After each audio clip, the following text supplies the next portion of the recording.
السلام علیکم ورحمۃ اللہ وبرکاتہ۔ قابل احترام ناظرین، کل میں نے کچھ سوالات کے جوابات دیے تھے۔ جن ساتھیوں نے کمنٹ میں سوالات کیے تھے اور کچھ سوالات باقی تھے، تو ان میں ایک سوال یہ تھا کہ غار حراء اور غار ثور کے حوالے سے میں نے کہا تھا کہ وہاں پہ جا کے عبادت کی نیت سے جانا یہ جائز نہیں ہے، اور وہاں جا کے نفل پڑھنا یہ سب بدعت ہے۔ تو کہتے ہیں کہ نفل جہاں بھی پڑھ سکتے ہیں۔ نہیں، یہ کس نے کہا ہے کہ نفل جہاں بھی پڑھ سکتے ہیں؟ آپ قبر پہ نفل پڑھ سکتے ہیں، آپ سامنے قبر ہے، قبر کی طرف نفل پڑھ سکتے ہیں، آپ جا کے مقبرے میں نفل پڑھ سکتے ہیں، آپ چرچ میں نفل پڑھ سکتے ہیں، آپ مندر میں جا کے نفل پڑھ سکتے ہیں؟ نہیں پڑھ سکتے۔ تو اسی طرح کچھ اصول ہوتے ہیں کہ ایک جگہ پہ جا کے نفل آپ یا نماز کیوں نہیں پڑھ سکتے، اس کی کیا وجہ ہے، وہ وجہ معلوم کرنا ضروری ہے۔ اصل میں مصیبت یہ ہے، بڑی مصیبت یہ ہے کہ ہم نے اپنے جو ہے عقائد، ہم عقائد سے ناشنا ہیں، ہم اپنے عقائد نہیں سیکھتے، عقائد نہیں معلوم کرتے۔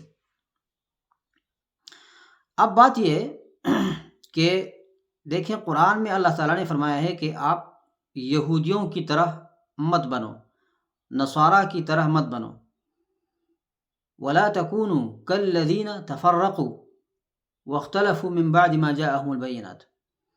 اہل کتاب یہود نصارہ کی طرح مت بنو، کافروں کی طرح مت بنو، مشرکین کی طرح مت بنو، مشرکین کی مشابہت نہ کرو، اہل کتاب کی مشابہت نہ کرو، ان جیسا مت بنو۔ تو یہ کہنے کے بعد اب اصل مسئلے پہ آتے ہیں کہ یہ اہل کتاب کیا کرتے تھے۔ پہلے اہل کتاب یہ کرتے تھے کہ اس کی وضاحت رسول اللہ صلی اللہ علیہ وسلم نے کی ہے کہ، اور اس نے اپنے وفات سے چند دن پہلے یہ فرمایا تھا، یعنی آخری دن تھے کہ لعن اللہ الیہود والنصارى اتخذوا قبور انبیائہم مساجدا۔ اللہ یہود اور نصارہ پر لعنت کرے کہ انہوں نے اپنے انبیاء کے قبروں کو سجدگاہ بنایا۔ تو انبیاء کے قبروں کو کیا مطلب؟ جہاں پہ انبیاء دفن ہوتے ہیں۔ ایک روایت میں صالحین بھی ہے کہ جو نیک لوگ تھے ان کے قبروں کو سجدگاہ بنایا تھا۔ جہاں پہ وہ نیک لوگ دفن ہوتے تھے، جہاں پہ ان کے انبیاء یا نیک لوگ دفن ہوتے تھے، تو وہاں پہ وہ جا کے نماز پڑھتے تھے۔ یا جو ہے آثار، جہاں پہ کوئی پیغمبر جا کے وہ بیٹھ جاتا ہے، جہاں قیام کرتا ہے، جہاں پہ وہ جا کے آرام کرتا ہے، مثال کے طور پر، تو اس کو کہتے ہیں انبیاء کے آثار۔ تو وہاں وہ لوگ کیا کرتے تھے؟ یا مسجد بناتے تھے اور یا وہاں جا کے وہ نماز پڑھتے تھے، اس کو سجدگاہ بناتے تھے، مطلب وہاں وہ نماز پڑھتے تھے۔ اور ہمیں حکم دیا گیا کہ ان کی طرح نہ بنو۔ اور اسی بات کو پھر صحابہ کرام نے اپنے عمل سے ثابت کیا، عملی طور پر بھی کام کیا صحابہ کرام نے۔ اس کے بارے میں حدیث ہے کہ رسول اللہ صلی اللہ علیہ وسلم فرمایا کہ لا تشد الرحال الا الى 3 مساجد۔ سفر کا سامان نہیں باندھا جاتا، سفر نہیں کیا جاتا کسی مسجد کو یا کسی ایسا مقدس مقام کو۔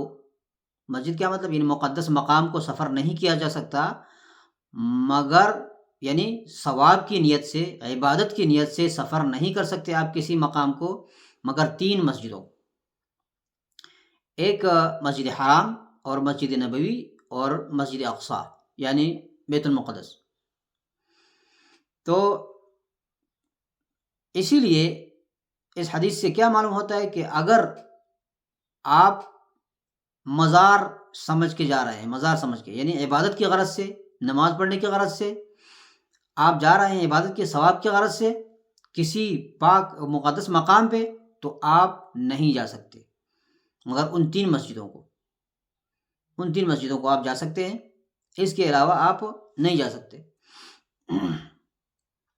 اب وہاں آپ مثال کے طور پر دیکھنے کے لیے، عبرت حاصل کرنے کے لیے کہ وہاں کیا ہوا تھا، یہاں رسول اللہ صلی اللہ علیہ وسلم بیٹھے تھے، رسول اللہ صلی اللہ علیہ وسلم نے یہاں قیام کیا تھا، پھر چلے گئے تھے یہاں پہ، وہ دیکھنے کے لیے آپ وہاں چلے گئے، ٹھیک ہے دیکھیں، لیکن وہاں پہ آپ کو نفل پڑھنا یہ بدعت ہوگی، کیونکہ یہ رسول اللہ صلی اللہ علیہ وسلم کا معمول نہیں تھا کہ رسول اللہ صلی اللہ علیہ وسلم چلے گئے وہاں پہ اور کہتے ہیں کہ ابوبکر رضی اللہ تعالیٰ عنہ اور ساتھ وہاں پہ جا کے ان کا معمول کیا تھا۔ بھائی ان کا معمول کیا تھا؟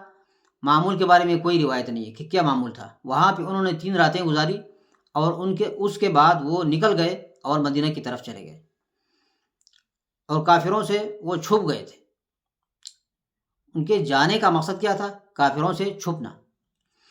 تو وہاں پہ وہ اس لیے نہیں گئے تھے کہ کسی عبادت کی غرض سے کہ ہم جا رہے ہیں وہاں پہ آرام کرنے کے لیے، کہ وہاں نفل پڑھیں گے، وہاں نماز پڑھیں گے، تاکہ بعد میں امت جا کے جو ہے اس کی اقتداء کریں اور نماز پڑھیں۔ اس کے بعد زندگی میں رسول اللہ صلی اللہ علیہ وسلم اس جگہ پہ نہیں گئے، نہ کوئی صحابی گیا۔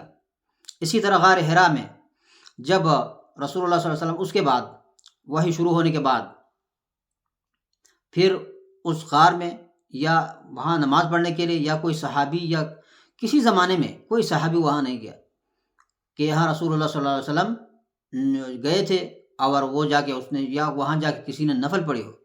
صرف ایک بات ہے کہ وہاں کوئی اگر سیر کی غرض سے چلا گیا اور وہاں جا کے اس نے مطلب فرض نماز کا ٹائم ہو گیا، جب فرض نماز کا ٹائم ہو گیا تو وہاں فرض نماز اپنا پڑھ سکتا ہے۔ اس کے علاوہ وہ کوئی نفل نماز وہاں پڑھنا جو ہے اس کی غرض سے کہ یہاں مقدس مقام ہے، اسی نیت سے کہ مقدس مقام ہے اور یہاں پہ نفل پڑھنا ہے اور یہاں پہ جو ہے مجھے ثواب ملے گا، یہ بدعت ہے۔ یہ ایسی بدعت ہے کہ بدعت بڑی بدعت ہے کہ کیونکہ رسول اللہ صلی اللہ علیہ وسلم سے ایک چیز ثابت نہیں ہے۔ صحابہ بہت اچھی طرح سمجھ رہے تھے۔ اب میں آتا ہوں صحابہ کرام رضی اللہ تعالیٰ عنہ کا عمل۔ پہلا عمل کون؟ عمر رضی اللہ تعالیٰ عنہ۔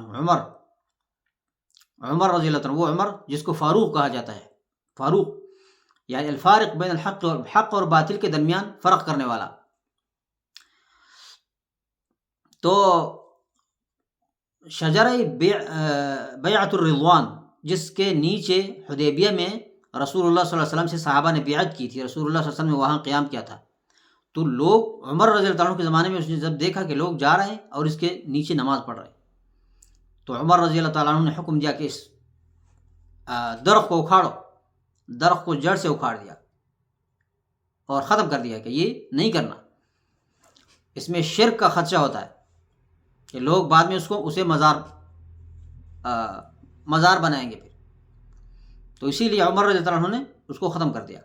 ورنہ یہ وہ کر سکتے تھے کہ یار اس میں کیا مشکل ہے، چلے نبی پیغمبر یہاں بیٹھے ہیں، قیام کیا ہے، نماز پڑھیں۔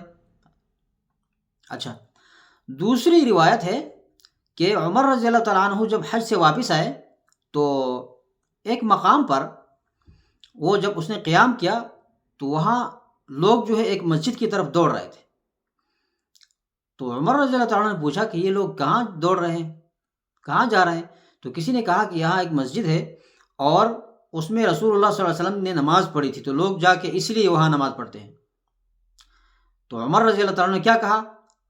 عمر کی تلوار دیکھیں، تلوار ان بدعتوں پر جو لوگ بدعت کرتے ہیں اور جو لوگ عمر کا نعرہ لگاتے ہیں اور عمر رضی اللہ عنہ کی تلوار سے وہ ناواقف ہے۔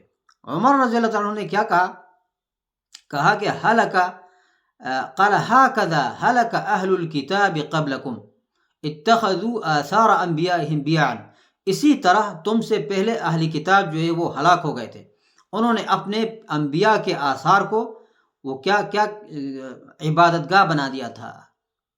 عبادت گاہ کیا ہوتا ہے؟ وہاں پہ کوئی اعتکاف کے نہیں بیٹھتا، وہاں جا کے نفل پڑھتا ہے، نماز پڑھتا ہے۔ اسی لیے جن لوگوں پر نماز کا وقت آیا وہ نماز پڑھ لیں اس مسجد میں، اور نماز کا وقت نہیں ہے تو چلے جاؤ، عمر رضی اللہ تعالیٰ عنہ نے ان کو منع کیا کہ یہاں پہ اگر کسی پر اپنا نماز کا وقت نہیں آیا تو یہاں نماز نہ پڑھو، یعنی نفل نہ پڑھو، چلے جاؤ یہاں سے۔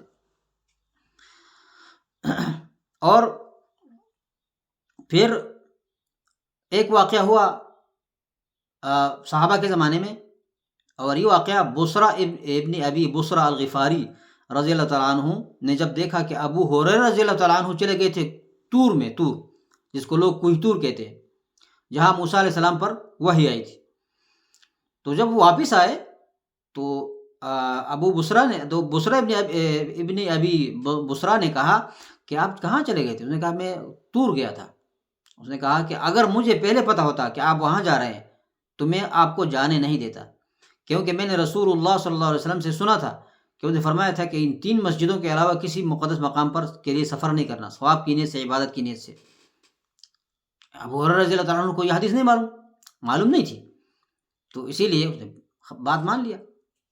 تو یہ تھا صحابہ کا عقیدہ۔ بعد میں تابعین میں سے اور محدثین اور کئی روایت اس میں موجود ہے کہ انہوں نے بیت المقدس جا کے وہاں پہ صرف مسجد میں نماز پڑھی، باقی آثار پہ وہ نہیں گئے۔ تو لہٰذا ان چیزوں کو جو ہے وہ سمجھنا چاہیے۔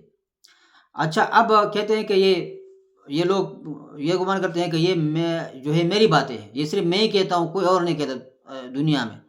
بھائی میں اپنی طرف سے نہیں کہتا، میں علماء کی بات کرتا ہوں۔